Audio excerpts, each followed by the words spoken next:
Aris in the house. Kita setting basikal dulu. Setting basikal. Tengok dalam ada lagi. Nanti kita Lepas tu kita pergi jump. Cari pot baik. Baik teruk baang dekat Penang. Itu dia.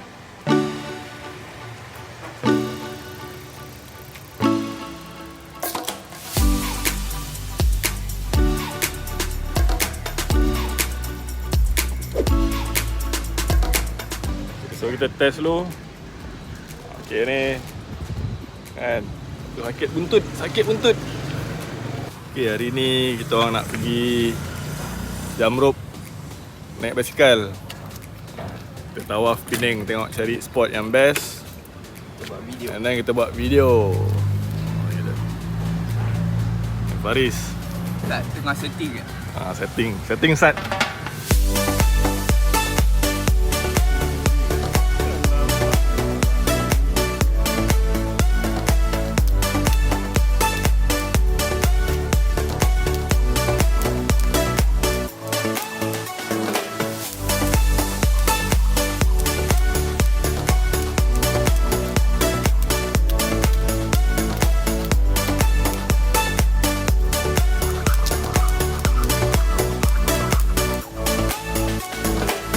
Kita akan pergi ke next spot, cari lagi pot-pot yang best. Hai Faris? Yes. Kita akan tour sekitar street art untuk mencari pot-pot yang best lah boleh ni. Penang street art yo.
Ni kita nak rest sekejap dekat penat dah ni jalan.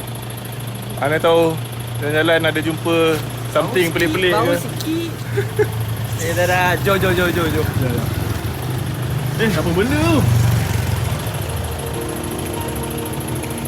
Dekat ni relax je ha.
berhenti kat sini.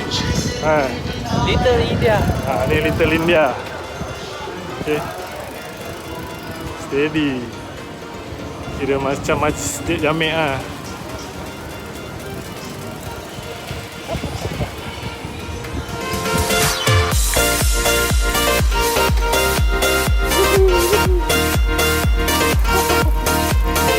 Faris ya, Faris. Okey, sekarang ni dah 11 suku. Hujan pula. Okey. Tapi tak apa, at least banyak juga spot kita orang dapat. Okey, so sekarang ni kita nak pergi makan dulu. Lapar. Okey, kita terpaksa berhenti kat sini sebab memandangkan hujan duk tengah turun.